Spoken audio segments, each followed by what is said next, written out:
Assalamualaikum warahmatullahi wabarakatuh. Saya Ayu Baiti Ningrum dapat menjelaskan review skripsi yang berjudul Pendidikan Agama dalam Keluarga Buruh Petani Melati di Desa Kincang, Kecamatan Rakit, Kabupaten Banjarnegara.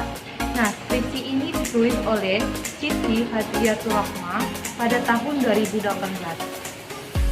Problematika yang melatar belakangi masalah ini adalah adanya anak-anak yang kurang mendapatkan perhatian dalam bidang pendidikan agama oleh keluarganya sendiri. Nah, padahal kita tahu bahwa pendidikan agama Islam ranahnya itu ke agama, dan agama merupakan tiang utama bagi kehidupan manusia. Nah, selanjutnya kita memasuki faktor-faktor yang melatar belakangi pendidikan agama tersebut. Pertama, faktor ekonomi. Karena faktor ekonomi menuntut orang tua untuk mencari pekerjaan dan menafkahi anak-anak tersebut. Selanjutnya, faktor yang kedua adalah kurang disiplinnya dari orang tua. Terkadang ada beberapa orang tua yang meremehkan agama Islam, pelajaran agama tersebut, sehingga anak-anaknya juga menganggap remeh pendidikan agama tersebut. Lanjut ke penjelasan yang berikutnya, yaitu pertanyaan penelitian dan tujuan penelitian. Sebelum saya memasuki pertanyaan dan tujuan penelitian, saya akan menjelaskan terlebih dahulu bahwa pertanyaan penelitian dan tujuan penelitian saling berkesinambungan satu sama lain. Jika pertanyaannya memiliki satu, maka tujuannya juga memiliki satu. Nah, pertanyaan penelitian dari skripsi ini adalah bagaimana pola pendidikan agama dalam keluarga buruh petani melati di Desa Kincang, Kecamatan Rakit, di Kabupaten Banjarnegara.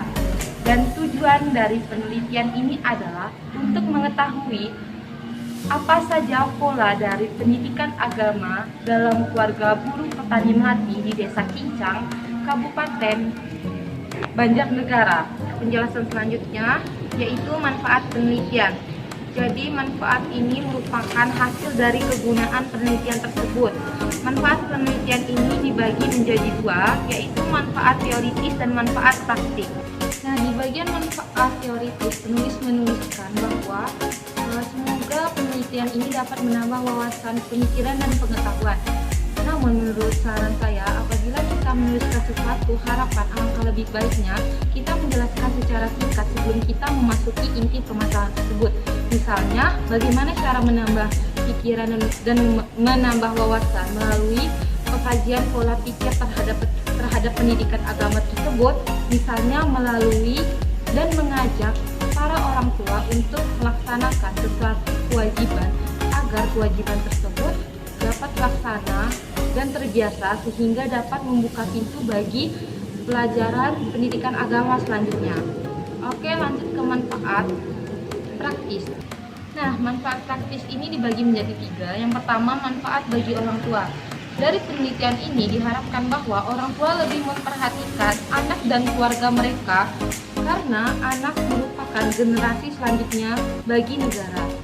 Lanjut ke bagi masyarakat. Nah, diharapkan penelitian ini bagi masyarakat adalah masyarakat mengambil pembelajaran bagi penelitian ini agar masyarakat setempat tidak mengabaikan kembali keluarga mereka sehingga keluarga mereka mengabaikan pola pendidikan agama Islam tersebut.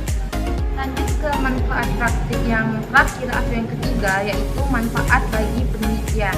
Nah, jadi penulisan skripsi ini dapat dijadikan sebagai bahan perbandingan atau rujukan untuk skripsi atau penelitian yang selanjutnya. Baiklah, kita lanjut ke penjelasan review skripsi yang selanjutnya mengenai landasan teori dan kajian pustaka. Yang pertama ada pendidikan agama dalam keluarga. Nah, kita masuk ke bagian pengertian. Pendidikan agama dalam keluarga merupakan usaha untuk meningkatkan dan mengembangkan potensi keluarga tersebut dalam bidang pendidikan agama Islam. Lanjut ke ruang lingkup. Nah, ruang lingkup dalam pendidikan agama keluarga tersebut meliputi ajaran agama Islam itu sendiri. Nah, lanjut ke metode. Metode dalam pendidikan agama keluarga tersebut meliputi metode pembiasaan, metode dialog, metode keteladanan, metode verbal, metode tarhib, dan masih banyak lagi metode yang bisa kita bahas sesuai dengan pendidikan agama dalam keluarga tersebut. Lanjut ke pembahas selanjutnya tentang buruh petani. Pengertian buruh petani bisa dibagi menjadi 3 poin. Masyarakat tradisional, bekerja dengan orang lain. Nah, lanjut ke penjelasan tentang pola asuh.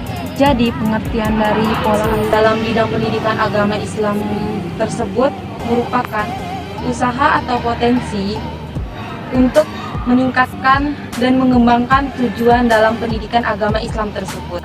Nah, lanjut ke macam-macam pola asuh. Macam-macam pola asuh itu dibagi menjadi beberapa poin.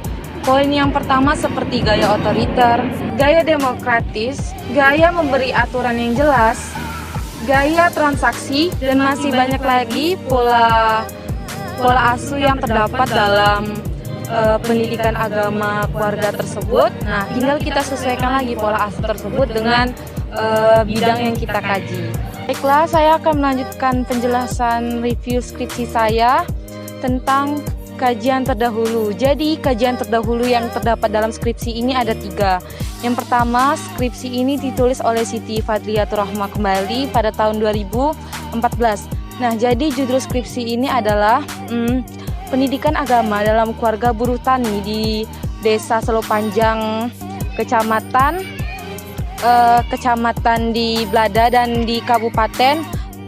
Nah, ini di Kabupaten Batang. Jadi ini faktor beliau meneliti skripsi ini karena pertama faktor dari ekonomi, kedua faktor dari kedisiplinan orang tua. Nah, lanjut ke penjelasan tentang kajian terdahulu yang kedua. Nah, jadi skripsi ini ditulis oleh Amilin. Nah, judulnya pola asuh orang tua dalam menanamkan nilai moral agama terhadap anak. Nah, jadi skripsi ini juga skripsi buruh tani pada Kecamatan Karangcega. Nah, ini di Desa Kutasari dan terdapat di Kabupaten Purbalingga. Nah, jadi penulis ini menuliskan skripsi ini karena adanya faktor pertama faktor lingkungan, kedua faktor kesibukan orang tua, dan ketiga faktor dari latar belakang orang tua. Nah, skripsi yang ketiga ditulis oleh Yuliana dan kawan-kawan. Nah, skripsi ini berjudul Peran Orang Tua dalam Pendidikan Agama Islam di Desa Mulia Sekar. Nah, jadi faktor ditulisnya skripsi ini juga ada 3. Yang pertama adalah orang tua sebagai motivasi, kedua orang tua sebagai pendukung, dan ketiga orang tua sebagai penasehat. Nah, jadi ketiga kajian terdahulu ini jelas berbeda dengan skripsi yang ditulis oleh Siti Fadliatur Rahmah yang sekarang. Karena tiga kajian terdahulu ini juga dijadikan sebagai referensi. Nah, titik fokus pada penelitian ini mentitik fokuskan pada para petani melati. Nah, jadi para petani melati ini sudah dijelaskan terletak di Desa Kincang. Nah, lanjut ke penjelasan yang berikutnya tentang jenis penelitian dan pendekatan penelitian. Jadi pendekatan penelitian ini pendekatan deskriptif kualitatif, dan jenis penelitian ini adalah jenis penelitian lapangan atau jenis penelitian kualitatif. Nah, lanjut ke review selanjutnya tentang tempat dan waktu penelitian. Nah, jadi tempat penelitian ini dilakukan di Desa Kincang, Kecamatan Rakit, Kabupaten Banjarnegara. Nah, sedangkan waktu penelitian ini dilakukan pada tanggal 15 Januari sampai 15 Februari pada tahun 2018. Nah, lanjut ke review selanjutnya, yaitu tentang sumber data penelitian. Nah, jadi sumber data penelitian pada penulisan skripsi ini dibagi menjadi 2 poin. Yang pertama, sumber data primer. Sumber data primer ini mengambil di lokasi penelitian langsung dengan melakukan sebuah pengamatan, dan subjek penelitian ini dilakukan dengan melakukan pengamatan secara langsung. Nah, subjek penelitian dari penulisan skripsi ini seperti yang sudah kita bahas sebelumnya, dengan mentitik fokuskan orang tua dan anak dari buruh petani melati di Desa Kincang, Kecamatan Rakit, Kabupaten Banjarnegara. Nah, lanjut ke teknik teknik data penelitian kedua, yaitu teknik data sekunder. Nah, teknik data sekunder ini mengambil referensi-referensi yang menjadi penunjang pada penulisan skripsi ini. Nah, lanjut ke teknik dan instrumen pengumpulan data. Nah, teknik dan instrumen pengumpulan data pada penulisan skripsi ini dibagi menjadi 3. Yang pertama ada wawancara dengan memiliki data pedoman wawancara. Kedua, observasi dengan menggunakan data lembar observasi. Dan ketiga, dokumentasi dengan menggunakan data dokumentasi instansi dari kampung tersebut, yaitu di Desa Kincang, Kecamatan Rakit, Kabupaten Banjarnegara. Dan selanjutnya kita masuk ke pertanyaan penelitian. Nah, jadi pertanyaan penelitian dari penulisan skripsi ini adalah bagaimana pola pendidikan agama Islam dalam keluarga petani melati di Desa Kincang, Kecamatan Rakit, Kabupaten Banjarnegara tersebut. Nah, jadi pertanyaan ini menggunakan teknik pengumpulan data, wawancara, dan observasi. Nah, jadi instrumen dan alat pengumpulan data ini berupa pedoman wawancara dan lembar observasi. Nah, sedangkan teknik wawancara dalam penulisan skripsi ini digunakan untuk mengambil hasil dokumentasi dari instansi desa tersebut. Nah, lanjut ke teknik analisa data. Nah, teknik analisa data ini data dalam penulisan skripsi ini dipetik dari seorang ilmuwan yang bernama Mills and Huberman. Nah, jadi menurut Mills and Huberman ini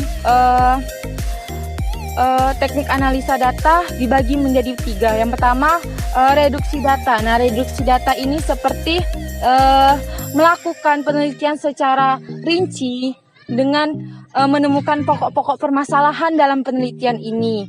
Nah, jadi reduksi data ini seperti memberikan gambaran yang lebih jelas terhadap penulisan skripsi ini. Nah, yang kedua ada penyajian data. Nah, jadi peneliti menyajikan data yang dilakukan dalam bentuk uraian singkat.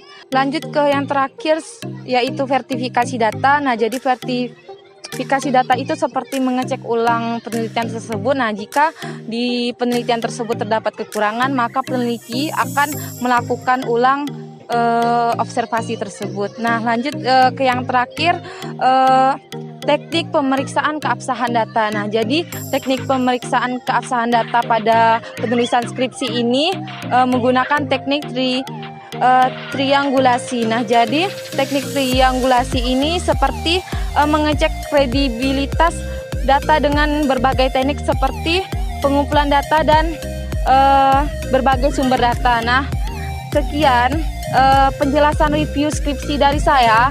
Mohon maaf apabila banyak kekurangan dan banyak kata-kata yang membuat teman-teman sekalian bingung, karena kekurangan datangnya dari diri saya sendiri, kesalahan itu datangnya dari diri saya sendiri, sedangkan kebenaran itu datangnya dari Allah Subhanahu wa Ta'ala. Mohon maaf apabila penjelasan ini terkesan secara terburu-buru, karena mengingat waktu yang hanya menyediakan waktu dengan maksimal 15 menit. Nah, sekian dari saya. Wassalamualaikum warahmatullahi wabarakatuh.